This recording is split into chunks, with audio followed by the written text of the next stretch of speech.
वसुदेवसुतं देवं कंसचाणूरमर्दनं देवकी परमानंदं कृष्णं वंदे जगतगुरु कृष्णं वंदे जगतगुरु। बोलो शनि भगवान की जय हो, वासुदेव भगवान की जय हो। अब मैं आज आपको कार्तिक महात्म्य का तीसरा अध्याय सुना रही हूँ। सत्यभामा बोली, है भगवान, आप काल स्वरूप हैं और काल के संपूर्ण भाग समान हैं, तब फिर कार्तिक मास ही क्यों श्रेष्ठ है? हे देव, सब तिथियों में एकादशी और सब महीनों में कार्तिक का महीना ही आपको प्रिय है। तो श्री कृष्ण बोले, हे कांते, तुमने अच्छा प्रश्न किया। एकाग्रचित होकर बैन के पुत्र पृथु और महर्षि नारद का संवाद सुनो। जिसे पहले पृथु ने नारद से पूछा, जब नारद जी ने कार्तिक मास की श्रेष्ठता कही। नारद जी बोले, पहले सागर का पुत्र शंख नामक राक्षस त्रिलोकी के मंथने में समर्थ हुआ। उसने संपूर्ण देवताओं को जीतकर स्वर्ग से निकाल दिया तथा इंद्रादि संपूर्ण लोकपालों के अधिकार अपने हाथ में कर लिए। सब देवता उसके भय के मारे अपने अपने स्त्री पुत्र आदि लेकर बहुत वर्ष पर्यंत सुमेरु पर्वत की गुफाओं में वास करते रहे। जब देवता गुफाओं में रह रहे थे, तब शंखासुर ने विचार किया कि मैंने देवताओं को जीत लिया है, तो भी वे बलवान प्रतीत होते हैं। हाँ, अब जान पड़ा कि वे सब वेद मंत्रों से युक्त है। उनके वेद मंत्रों का हरण करने से वे सब बलहीन हो जाएंगे। ऐसा विचार कर वह असुर विष्णु भगवान को नींद से ग्रस्त देखकर स्वयंभू ब्रह्मा जी के लोक में जाकर वहाँ से वेदों को निकालकर चलने को तत्पर हुआ। वैसे ही ब्रह्मा जी उसके भय के मारे यज्ञ के मंत्र और बीजों समेत जल में प्रवेश कर गए। तब तो वह शंखासुर भी उन्हें ढूंढता हुआ समुद्र के भीतर विचरने लगा, परंतु उसे वेद एक स्थान पर कहीं भी प्राप्त न हुए। पीछे से ब्रह्मा जी सब देवताओं को संग लेकर और पूजन सामग्री इकट्ठी कर बैकुंठ में विष्णु भगवान के शरण में गए। वहाँ उनके जगाने के निमित्त सब देवता गाने बजाने लगे और गंध धूप बार बार देने लगे। उनकी भक्ति से संतुष्ट होकर भगवान ने नेत्र खोले। तब सब देवताओं ने विष्णु भगवान के दर्शन किए। षोडशोपचार पूजा करके दंडवत पृथ्वी पर गिर पड़े। तब तो माधव भगवान उनसे कहने लगे, हे देवगण, मैं तुम्हारे भजन कीर्तन आदि कार्यों से प्रसन्न हुआ हूँ। आप लोगों की मनोकामना मैं पूर्ण करूँगा। अश्विनी शुक्ल पक्ष की एकादशी से देव उठनी एकादशी तक पहर भर रात्रि में रहे। तब से जो मनुष्य तुम्हारी तरह भजन और कीर्तन करेंगे, वे मुझे प्रसन्न कर मुझे प्राप्त होंगे। शंखासुर जिन वेदों को हर लाया है, वे सब जल में स्थित हैं। उन्हें मैं शंखासुर को मार कर लाऊंगा। अब से बीज मंत्र सहित सब वेद प्रतिवर्ष कार्तिक के महीने में सदा जल में निवास करेंगे। मत्स्य रूप धारण कर मैं जल में जाता हूँ। तुम संपूर्ण मुनियों को लेकर संग आओ। इस लोक में जो अच्छे मनुष्य प्रातःकाल स्नान करते हैं, वे निश्चय अक्षत स्नान के फल को प्राप्त होते हैं। जो कार्तिक में सदा व्रत करते हैं, उनको हे इंद्र, तुम मेरे लोक में पहुँचा दिया करो। हे यम, तुम सदा उनकी विघ्नों से रक्षा करते रहो। और हे वरुण, तुम उनको पुत्र पौत्र आदि देते रहो। हे कुबेर, तुम उनकी धन वृद्धि करो, जिससे वह मेरा रूप धारण करें कर साक्षात जीवन मुक्त हो जाएं। और हे अन्य देवताओं, जो जन्म से मरण तक उन बातों को धारण करते हैं, वे तुम्हारे द्वारा भी पूज्य हैं। जैसे तुमने मुझे एकादशी को जगाया है, इसीलिए यह तिथि सदा मानने के योग्य है। इति श्री कार्तिक महात्म्य तीसरा अध्याय समाप्त। अब आपको कार्तिक की कथा सुना रही हूँ। कार्तिक महीने के व्रत आसोज की पूर्णिमा से कार्तिक की पूर्णिमा तक किए जाते हैं। इन दिनों गंगा स्नान का विशेष महत्व है। पौराणिक कथाओं के अनुसार एक सास बहू ने कार्तिक स्नान करने का निश्चय किया। सास कार्तिक नहाने तीर्थ राज जाने लगी, तो बहू ने भी साथ जाने की इच्छा प्रकट की। सास ने बहू को यह कहते हुए मना कर दिया कि अभी तुम्हारी कार्तिक नहाने की उम्र नहीं है, तुम बाद में जाना। यह कहकर सास तीर्थ चली गई। सास के जाने के बाद बहू ने कुमार के यहाँ से 33 मिट्टी के कुंड मंगवा कर रख लिए। वह रोजाना रात्रि में एक कुंड पानी से भरकर रख लेती और सवेरे जल्दी उठकर स्नान कर कुंड को छत पर उल्टा रखकर विधि विधान से पूजा करती। इधर एक दिन सास की नथ नहाते हुए गंगा जी में गिर गई। उधर बहू हमेशा की तरह नहाते समय बोली, साहस नहाए ऊंडे में, मैं नहाऊं कुंडे में। उसी समय अचानक गंगा जी की धारा कुंड में आई। उसी में उसकी सास की नथ भी आ गई। बहू ने कुंड में आई नथ को देखा तो पहचान गई कि यह तो सास की नथ है। इस तरह दोनों को नहाते हुए पूरा 1 महीना हो गया। सास जब वापस लौटकर घर आई तो बहू ने सास की खूब आवभगत की। उसी समय सास ने देखा कि उसके गंगा में खोई हुई नथ बहू ने पहन रखी है, तो पूछा, यह नथ तुम्हारे पास कहाँ से आई? बहू ने उत्तर देते हुए पूरी घटना सास को बता दी। जब कुंड में गंगा जी की धारा के साथ नथ आ गई थी। सास को इस घटना से बड़ा आश्चर्य हुआ, लेकिन वह चुप रही। कार्तिक स्नान के बाद सास ने ब्राह्मणों को भोजन कराने की इच्छा व्यक्त करते हुए बहू से कहा, मुझे ब्राह्मणों को भोजन कराना है। इस पर बहू ने आग्रहपूर्वक सास से विनती की कि माँ जी, आप 4 ब्राह्मणों को भोजन कराना चाहती है तो 2 मेरे भी जोड़ दें, क्योंकि मैंने भी कार्तिक स्नान किया है। बहू की बात सुनकर सास ने फिर प्रश्न किया, तुम कहाँ कार्तिक नहाने गई हो? गंगा तीर्थ तो मैं जाकर आई हूँ। तब बहू ने सासू माँ को छत पर ले जाकर वह कुंड दिखाए जिसमें उसने कार्तिक स्नान किया था। सास ने देखा कि मिट्टी के कुंड सोने के हो गए हैं। यह देख सास ने बहू से कहा, बहू तुम्हारा भाग्य अच्छा है जो गंगा की धारा कुंड में आ गई। सारे कुंड सोने के हो गए हैं। मैं अहंकारवश तीर्थ गई थी, लेकिन वहाँ भी मुझे कुछ नहीं मिला। तुमने सच्ची श्रद्धा और भक्ति से कार्तिक स्नान किया है, इसलिए भगवान ने तुम्हें इतना सब कुछ यहीं दे दिया। जैसे बहू के आई वैसी सबको आई हो। कहता ने, सुनता ने, हुकारा भरता ने अपने सारे परिवार को आना।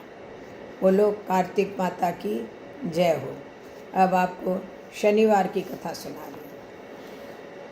एक ब्राह्मण के शनि जी नीला घोड़ा, नीला जोड़ा, नीला कपड़ा पहन या सपने में आता और कहता कि ब्राह्मण देवता मैं तेरे लगूंगा। यह सुनकर ब्राह्मण सूखने लगे। एक दिन ब्राह्मणी बोली कि मैं तो आपने अच्छो खिलाऊं तो भी थे क्यों सूखता जाओ। ब्राह्मण कहो, मेरे जी की मत पूछ। ब्राह्मणी बोली, मैं नहीं पूछूंगी तो कौन पूछे। ब्राह्मण बोलिया कि एक जना नीला घोड़ा, नीला जोड़ा, नीला कपड़ा पहनिया मैंने रोजाना सपने में दिखे और बोले कि मैं तेरे लगूंगा। ब्राह्मणी बोली कि वे तो शनि जी महाराज है। इस बार बोले तो कह दीजो कि लाग जाओ, पर 1.25 पैर से ज़्यादा मत झेलना। शनि जी और आज सपने में बोलिया तो ब्राह्मण बोलियो कि लाग जाओ। शनि जी कहे 7.5 वर्ष को लगूंगा। ब्राह्मण बोलिया इतना तो नहीं झेला जा सके। या शनि जी बोलिया 5 वर्ष को लागूंगा। ब्राह्मण बोलियो इतना भी नहीं झेलियो जा सके। ऐसे कहते कहते शनि जी बोले कि 1.25 पैर को तो लगूंगा ही, इतने बिना तो मैं कौड़ी कंठ के राजा रंग को भी नहीं छोड़ूं। तब ब्राह्मण बोला कि ठीक है, और उसके 1.25 पैर की शनि की दशा लग गई। उसने ब्राह्मणी से कहा कि मेरे को 2 सोने के टक्के दे दे, मैं बावड़ी उजाड़ में जाकर समय काटूंगा और तू घर में बैठी रहना, किसी से लड़ना झगड़ना मत, बच्चों को बाहर निकलने मत देना। ब्राह्मण जंगल में जाकर पीपल के नीचे बैठ गया और भजन करने लगा। 1 पैर हो गए तो उसने सोचा कि जरा सी देर और है, ये तो रास्ते में ही कट जाएगा, इसलिए वह उठकर चल दिया। शनि जी महाराज ने रास्ते में साग की बाड़ा और हरिया हरिया मतीरा लगा दिया। ब्राह्मण ने मतीरा देखकर माली को आवाज़ लगाई। माली ने नहीं सुना तो उसने 1 टक्का वहाँ रखकर 2 मतीरे तोड़ लिए और बोला कि मेरे को दोष मत लगना, मेरे बच्चे भूखे बैठे होंगे, और मतीरे बगल में डालकर चल दिया। शनि जी ब्राह्मण का वेश धरकर आए और पूछा, तेरी बगल में क्या है? ब्राह्मण ने कहा कि मतीरा तोड़ के लाया हूँ। तो बोले कि खोल के दिखा। खोल के देखा तो राजा के 2 ही कंवरों की लोलवाड़ी मुंडी हो गई। शनि जी बोले कि राजा के 2 ही कंवर थे, तूने तो दोनों को ही मार दिया। ब्राह्मण को पकड़कर राजा के पास ले गए और बोले कि तुम्हारे दोनों कंवरों की मुंडी बगल में डाल के फिर रहा है। राजा बोला कि मुझे मत दिखाओ और इसे सूली पर चढ़वा दो। राजा का मुंदा नगाड़ा पड़ गया। ब्राह्मण को सूली पर चढ़ाने लगे तो वह बोला कि मुझे मार लेना, पर थोड़ी देर कथा कहानी कर लो। जनाब ने सोचा कि मरने वाले की बात सुन लेनी चाहिए, थोड़ी देर बाद चढ़ा देंगे। कहानी कहते कहते 1.25 पैर पूरी हो गई। उधर राजा के दोनों कंवर घोड़े पर चढ़े हुए शिकार खेलकर खमखम करते हुए घर आए उनको देखते ही राजा ने 1 दौड़ाया, 4 दौड़ाया और सोचा कि ब्राह्मण को मार दिया होगा तो मेरा बिना अपराध के मारने का दोष कैसे उतरेगा। आदमी ने जाकर देखा तो मारने की तैयारी कर रखी थी। तब उसने कहा कि इसको मारना मत, राजा के कंवर घर आ गए हैं और ब्राह्मण को बुला रहे हैं। ब्राह्मण ने सोचा कि अभी तो मार थी, अभी बुलावा है, आज तक तो भूखे को अन्न दिया नहीं, नागा को कपड़ा दिया नहीं, आज बुला के क्या करेंगे। राजा ने ब्राह्मण से पूछा कि तूने ये क्या जादू टोना किया। तो ब्राह्मण बोला कि मेरे सवा पैर की शनि जी की दशा लगी थी, उन्होंने चुटकुला दिखलाया है। राजा ने पूछा दशा कैसे उतरे। तो ब्राह्मण बोला कि राजा के लगे तो काला हाथी का दान करे, उसे छोटा काल को लगे तो काला घोड़ा का दान करे, उसे छोटा काला कुत्ता को तेल में चुपड़ी रोटी देवे, नहीं तो कथा कहानी कह लेवे, पीपल में जल सींच कर पूजा कर लेवे, या 7 बार साचा देव शनिश्चर कहिए जाके पाँव सदाई पढ़ता रहिए। साचा देव शनिश्चर कहिए जाके पाँव सदाई पढ़ता रहिए। साचा देव शनिश्चर कहिए जाके पाँव सदाई पढ़ता रहिए। साचा देव शनिश्चर कहिए जाके पाँव सदाई पढ़ता रहिए। साचा देव शनिश्चर कहिए जाके पाँव सदाई पढ़ता रहिए। साचा देव शनिश्चर कहिए जाके पाँव सदाई पढ़ता रहिए। साचा देव शनिश्चर कहिए जाके पाँव सदाई पढ़ता रहिए। कह लेवे तो उतर जावे। बाद में बगल खोल के देखा तो वापस मतीरे हो गए।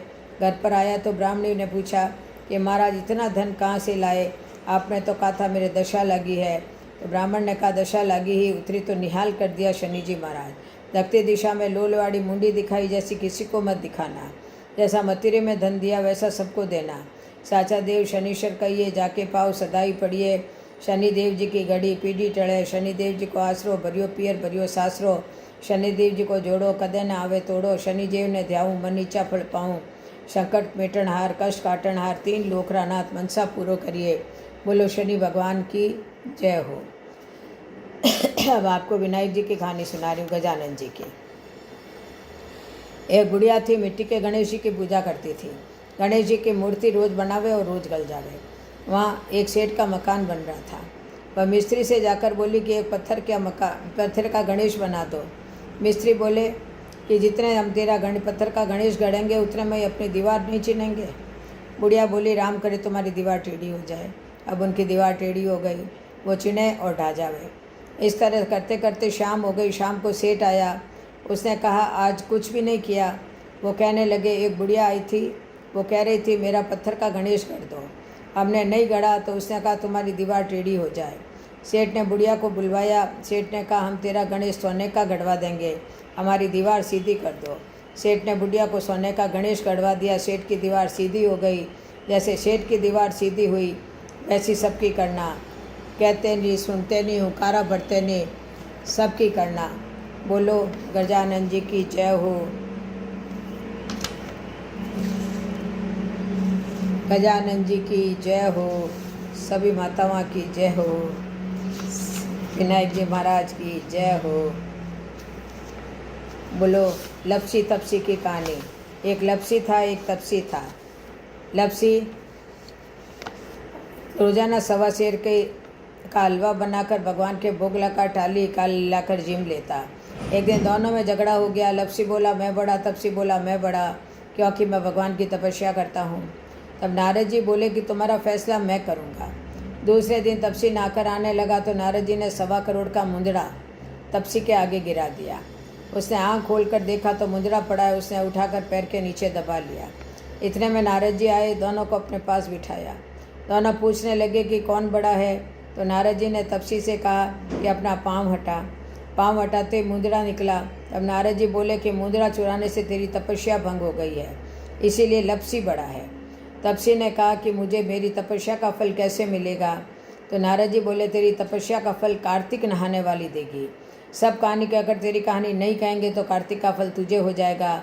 आंगी देकर तना नहीं देसी, धोती देकर अंगोछा नहीं देसी, सीधा देकर दक्षिणा नहीं देवे, ब्राह्मण जी माँ के दक्षिणा नहीं देवे, दीवा छाछ के हाथ नहीं जोड़े तो तेरा पुण्य। कपड़ा देके बटन नहीं लगावे, मूंजड़ी देके तेल नहीं लगावे, दाहिने हाथ की तरफ नाड़ा बांधे तो सबका फल तुम्हें हो जाएगा। इतना कहकर वहाँ से नारद जी चले गए। बोलो नारद जी की जय, लपसी तपसी की जय, विनायक जी की जय, शनि भगवान की जय, राई दामोदर भगवान की जय। जय जय श्री राधे, जय जय।